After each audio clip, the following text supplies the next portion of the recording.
Hello friends, today we will see the users and the models in the database. So what does a user role means and what does a model overall means in the database.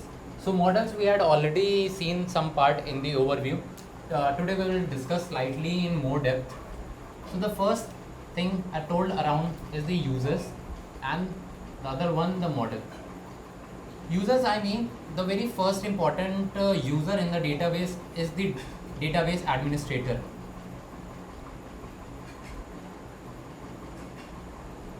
So, who is the database administrator? Basically, he is the one who decides that what is the role provided, to each person who are accessing the data. This role could be a read or write role. This he also takes into consideration along with role the permission that who is altogether allowed to permitted to access the database, and he also checks the system licenses that which is having the license. For example, somebody is accessing Oracle database, so he will check the license and corresponding the upscale, downscale, and so on. So the second important user is the programmer, or we can say the designers. Designer, I don't mean the graphical designer who work on the Photoshop. Designer, I meant that people who are working on the database design. Those are the people. So these programmer and designer are the one who make changes in the database, who actually write the code so that the changes in the DB is executed, like implementing any query or working with the fetching of data and so on. The third and the last is the end user. So they are the one who are actually visualizing the data directly from the DB. So they will be having the product list. So these information will be coming all the way from the DB. So they are the end person who are accessing or maybe who are referring to the DB data, and if they are submitting any form, so they are making changes in the DB. So we should understand these are the three particular roles which are defined in terms of the database users. Next we will see the models. When I say the model, we should understand the primary meaning of model is the logical structure of database. What does a logical structure of database means? Like how exactly your database is actually looking. What is the logical means what is the logic behind the models? A model could be having a logic as tables. A model could be having the architecture like or maybe a database could be having a model like the tree based hierarchy, or it could be all the way from graphical representation, or even it could be the object oriented like the one we discussed in the overview and the database types of database part. So now we understand what is the models. What does the model altogether mean? It just means what is the logical structure of DB. So out of all these models, there is one very important model which is entity relation model. When we say entity relation model, we understand that there is two term here. One is entity and other is relation. Entity, you can understand it as a real world, any independent thing, any real world so entity, you can go with the real world entity itself. This entity is nothing different in the database. It's just a simple independent entity. For example, a student. So for example, this student is one entity. This means faculty could be one entity. Department is one entity. The courses is one entity. So these all entities constitute my college database. This is my college database which constitute the student as entity, faculty entity, department entity, courses entity. Now what comes the relation mean? Relation is something which is telling that what is the basically connection point between two entities. Like there could be an entity named Shubham, could be entity student, and the other entity course. So now there would be a relation between student and the course, that each student is related with a particular course. So this is the relation set, that how exactly the student and the course are related. So this is something, the entity and the relation. Now we'll see what are the different types of relations.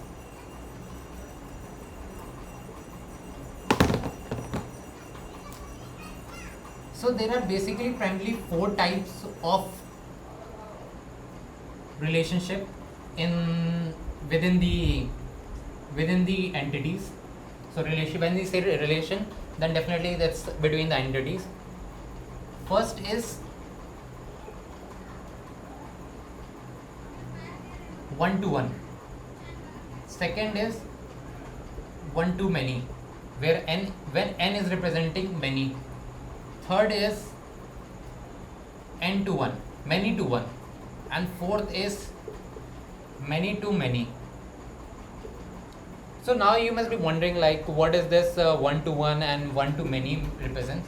So we will even discuss this relationship one-to-one and so on in further proper lecture. But for at a surface, you can understand that a student can have one-to-one relationship with the department. When we say one-to-one, that means one student is representing one particular department. I hope you are getting. One student is belonging to one department. That means the student and the department is having one-to-one relationship. Now, when I say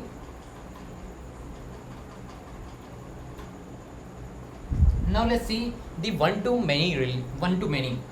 So can I say a department will be having means one department will be having n number of students. That means, so let me write it this way for more clarity. I will come to the UI part, that how exactly we represent the entity and the relation.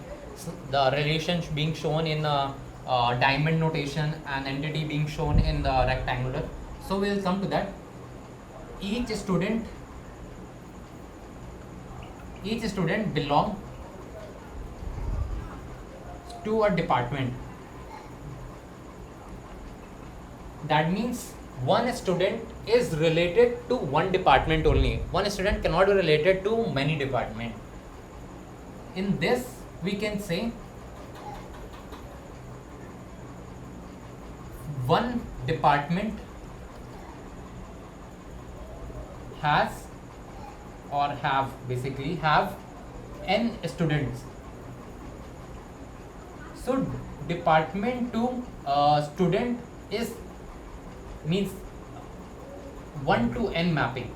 That means one department is having n number of students, but one student belongs to one department only. I hope you are understanding and not getting confused that how it is. Just see the way we are looking at it between department and student. If you are seeing that what is, so one department is having n number of students, but one student is related with one department only. This is what I meant from this one.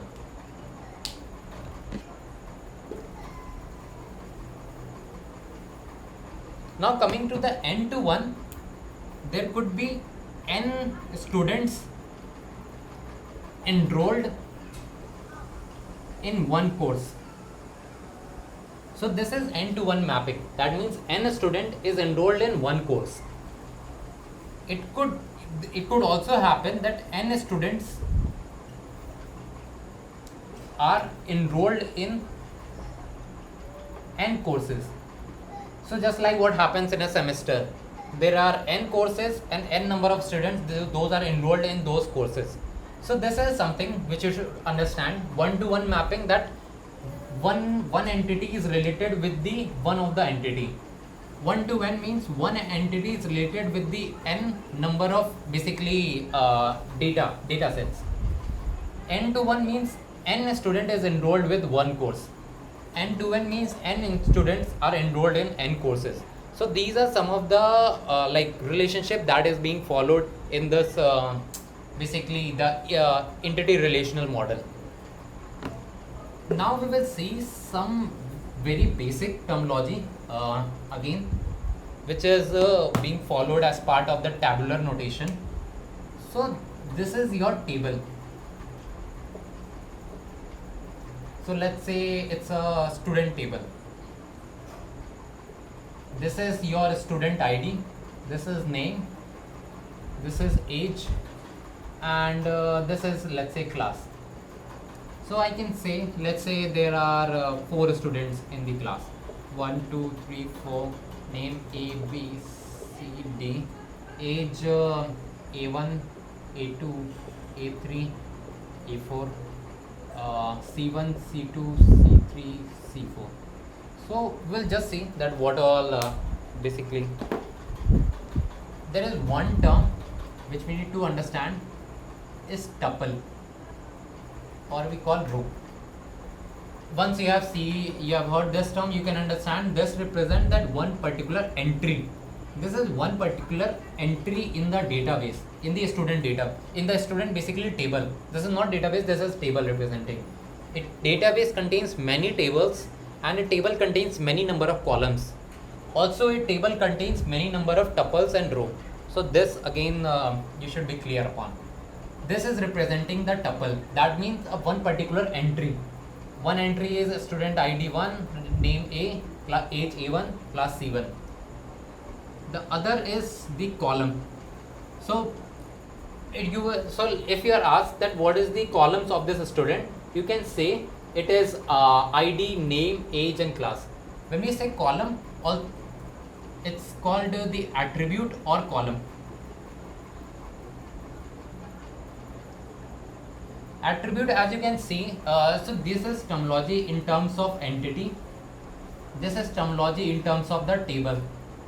In a table you have the row and column. In terms of entity, you call it the tuple, you call it the attributes. Now when you call it a attribute, a attribute will be having set of restrictions which we call the domain. So for example, the age should be greater than 18. So this is my restriction on this part, that A1, A2, A3, A4, these all should be greater than 18. So domain represent that what is the domain of this particular attribute. This again is slightly important, so hope you are getting this part.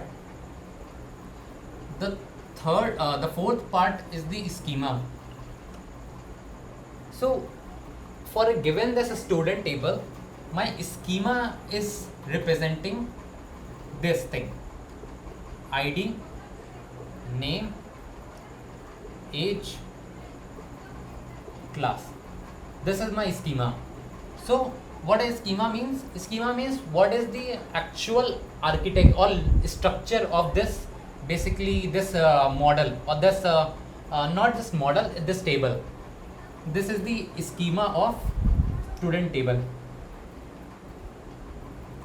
So I would say these are few of the jargons. If you are aware, then it's well and good, because you will come across many of these jargons when you will solve the problems, or even in the interview they will say that pick a particular tuple which is having this set of constraint. So if you ask them that what does a tuple mean, that it will be not a good case. I would say that's why I'm just listing out some of the jargons for which are commonly used. And the last is the instance. Instance means that at a given particular time what is my database constituting of. So I can say that at this particular instance, this is my, means at this particular time, this is my instance of a student table. Instance means at that particular time what is the data and the overall structure that is present of my table. So yeah, this were pretty much for the today, like users and model. I'll just so today has been a little bit on a very much on the jargon side, so I will just summarize each and every part for a quick recap.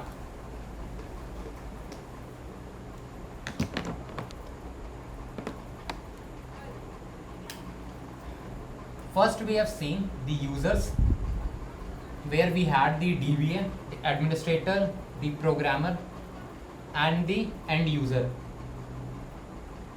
The second, we have seen the different types of models. We have previously discussed the hierarchy, graph, object oriented, and tabular. So in this, the very common one, we have picked the ER model, entity relation model. Then we have seen what does a entity mean, what does a relation mean, what does attribute mean. Okay, so attribute we came later. Fourth, we discussed the types of relation. So it is either one to one, one to many, many to one, many to many. The many to many. These are four relations that we followed. The last we concluded with a few again set of jargons, like attribute. What does an attribute mean? What does the tuple mean? What does the basically domain mean? Schema, instance. Yeah. So these are the pretty much. If you are if you didn't find anything understanding, I would say go back and watch the video again to just have a understanding on this part. And then in the next series we will be making use of these things. So it's important that you understand these part. Thank you.